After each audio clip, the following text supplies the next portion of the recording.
Hello everyone, welcome back to this channel. I hope you all are doing great and learning English every single day. So আজকের video থেকে আপনারা শিখবেন had এর সমস্ত ব্যবহারগুলো। তো had এর ব্যবহার সাধারণত past tense এর ক্ষেত্রে হয়ে থাকে। এটা আমরা সবাই জানি, রাইট?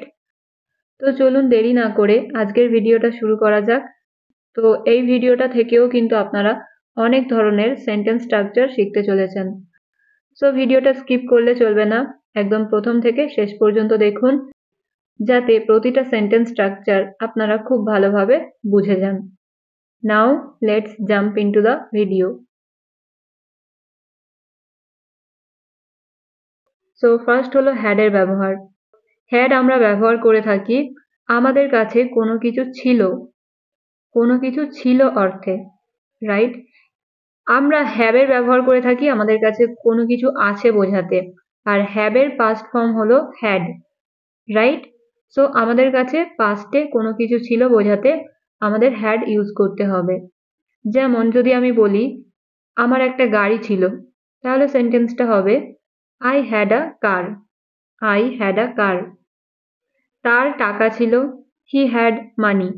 এখানে আমরা খুব সিম্পল একটা সেন্টেন্স স্ট্রাকচার ফলো করতে পারি, সেটা হলো subject plus had plus noun অথবা অ্যাডজেক্টিভ। নেক্সট সেন্টেন্স, তাদের বই ছিল, দে হ্যাড বুক। তোমার ল্যাপটপ ছিল, you have laptop. You have laptop. Okay, এবার যদি আমরা এই সেন্টেন্সগুলো নেগেটিভ সেন্টেন্সে বলি, তাহলে আমাদের এই বাক্যগুলোতে জাস্ট হ্যাড নো অথবা হ্যাড নট এর ব্যবহার করতে হবে। যেমন যদি আমি বলি যে আমার গাড়ি ছিল, তাহলে সেন্টেন্সটা হচ্ছে আই হ্যাড আ কার। এবার যদি এরকম বলি যে আমার গাড়ি ছিল না, তাহলে সেন্টেন্সটা হবে I had no car. I had no car. তার টাকা ছিল না, she had no money. She had no money. Okay, এবার যদি কাউকে প্রশ্ন করি, ওকে, যে তোমার কি গাড়ি ছিল, তাহলে এখানে সেন্টেন্সে আমাদের প্রথমে হ্যাড এর ব্যবহার করতে হবে। তোমার কি গাড়ি ছিল, তাহলে এটা ইংলিশে হয়ে যাবে হ্যাড ইউ কার অথবা হ্যাড ইউ আ কার। তার কি টাকা ছিল, had he money. Had he মানি মানে তার কি টাকা ছিল। তোমার কি কোনো সমস্যা ছিল, had you any problem. Had you any problem. তো এইভাবে আমরা ইন্টারোগেটিভ সেন্টেন্সও বলতে পারি। সো এটা ছিল হ্যাড এর প্রথম ব্যবহার। নেক্সট এবার আমরা দেখব হ্যাড এর 2 নম্বর ব্যবহার। হ্যাড এর 2 নম্বর ব্যবহার হলো হ্যাড টু। হ্যাড টু আমরা তখনই ব্যবহার করব যখন আমরা সেন্টেন্সগুলো এরকম বলবো যে আমাকে যেতে হয়েছিল, তোমাকে বলতে হয়েছিল, তাদের আসতে হয়েছিল, আমার বন্ধুকে থাকতে হয়েছিল। ওকে, এই ধরনের বাক্যগুলো বলতে হলে আমাদের সেন্টেন্সে হ্যাড টু এর ব্যবহার করতে হবে। তো কোনো কাজ করতে হয়েছিল যখন বোঝাবো, তখন আমরা হ্যাড টু ব্যবহার করব। ওকে, তো কমপ্লিট সেন্টেন্স স্ট্রাকচার হবে subject plus had to plus ভার্বের ফার্স্ট ফর্ম। তো এই বাক্যগুলো এবার তাহলে ইংলিশে দেখা যাক। আমাকে যেতে হয়েছিল, আই হ্যাড টু গো। তোমাকে বলতে হয়েছিল, you had to say. You had to say. তাদের আসতে হয়েছিল, দে হ্যাড টু কাম। আমার বন্ধুকে থাকতে হয়েছিল, my friend had to stay. মানে আমার বন্ধুকে থাকতে হয়েছিল।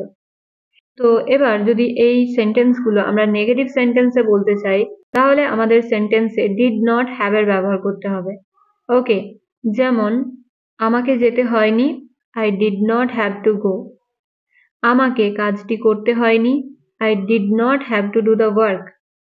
আর যদি বাক্যগুলো আমরা ইন্টারোগেটিভ সেন্টেন্সে বলি, তাহলে আমরা সেন্টেন্সগুলো এরকম ভাবে বলবো, যেমন প্রথম বাক্যটা রয়েছে তোমাকে কি যেতে হয়েছিল, did you have to go. Did you have to go. Okay, next, তোমাকে কি কাজটি করতে হয়েছিল, did you have to do the work. Did you have to do the work. So এটা ছিল হ্যাড এর 2 নম্বর ব্যবহার। এবার আমরা দেখব পরের ব্যবহার। হ্যাড এর 3 নম্বর ব্যবহার হলো হ্যাড প্লাস V3। আমরা হ্যাড প্লাস V3 তখনই ব্যবহার করব যখন আমরা সেন্টেন্সে এরকম বোঝাবো যে কেউ কোনো কাজ করেছিল, কেউ কোনো কাজ করেছিল, অতীতে কেউ কোনো কাজ করেছিল। এখানে অতীত মানে অনেক অতীতের কথা বোঝাচ্ছে। ওকে, অনেক অতীতে কেউ কোনো কাজ করেছিল বোঝাতে হলে আমাদের হ্যাভ এর সাথে ভার্বের থার্ড ফর্ম ব্যবহার করে সেন্টেন্স গুলো বলতে হবে। যেমন এখানে সেন্টেন্স গুলো আপনারা দেখতে পাচ্ছেন, এখানে রয়েছে আমি সেখানে গিয়েছিলাম, I had gone there, I had gone there. ওকে, পরের সেন্টেন্স আমি তোমাকে সাহায্য করেছিলাম, I had helped you, I had helped you. তুমি এখানে এসেছিলে, You had come here, You had come here. তুমি আমার সাথে থেকেছিলে, You had stayed with me, You had stayed with me. বোঝা গেল? যখন আমরা অনেক অতীতে কোনো কাজ করেছিলাম বোঝাবো, তখন আমাদের সেন্টেন্সে ব্যবহার করতে হবে had প্লাস V3. তো এখানে যে সিম্পল স্ট্রাকচারটা ফলো করতে হলো সেটা হলো সাবজেক্ট প্লাস had প্লাস ভার্বের থার্ড ফর্ম। সো এটা ছিল had এর থার্ড ব্যবহার। এবার আমরা দেখব সেন্টেন্সে কিভাবে had seen এর ব্যবহার করতে হয়। ওকে, had seen। তো যখন আমরা এরকম বোঝাবো সেন্টেন্সে যে আমি তোমাকে যেতে দেখেছিলাম, তারা আমাকে পড়তে দেখেছিল, সে তোমাকে আসতে দেখেছিল, মানে অতীতকালে যখন কেউ কাউকে কোনো কিছু করতে দেখেছিল এরকম বোঝাবে, তখন সেন্টেন্সে হ্যাড সিন এর ব্যবহার হবে। তো এই ধরনের বাক্যগুলো বলতে হলে কমপ্লিট সেন্টেন্স স্ট্রাকচার হবে subject plus had seen plus person plus ভার্বের আইএনজি ফর্ম। ওকে, তো এটা হলো কমপ্লিট সেন্টেন্স স্ট্রাকচার।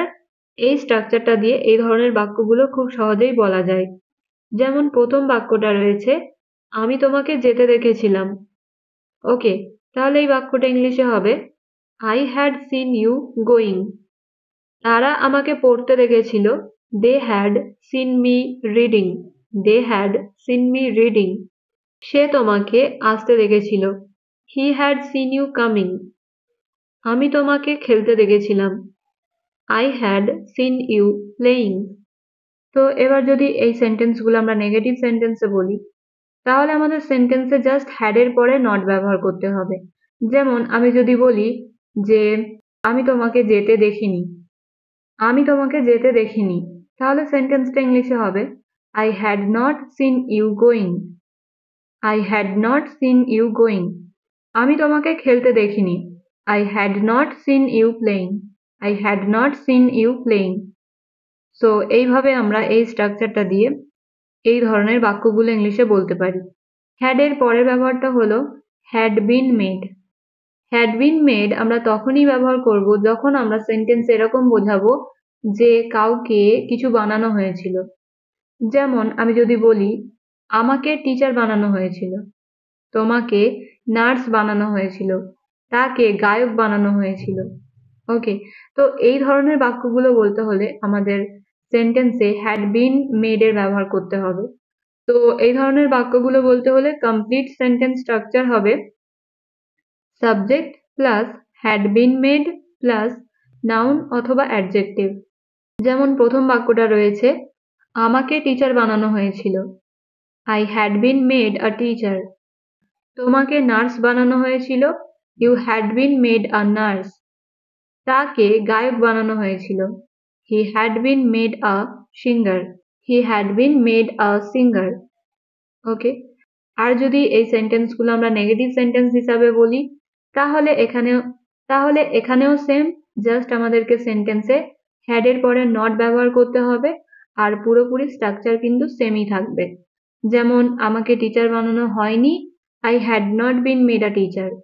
তোমাকে নার্স বানানো হয়নি, You had not been made a nurse. কাউকে কোনো কিছু বানানো হয়েছিল বোঝাতে আমাদের সেন্টেন্সে ইউজ করতে হবে had been made, এটা মনে রাখতে হবে। তো চলুন এবার had এর 6 নাম্বার ব্যবহারটা দেখা যাক।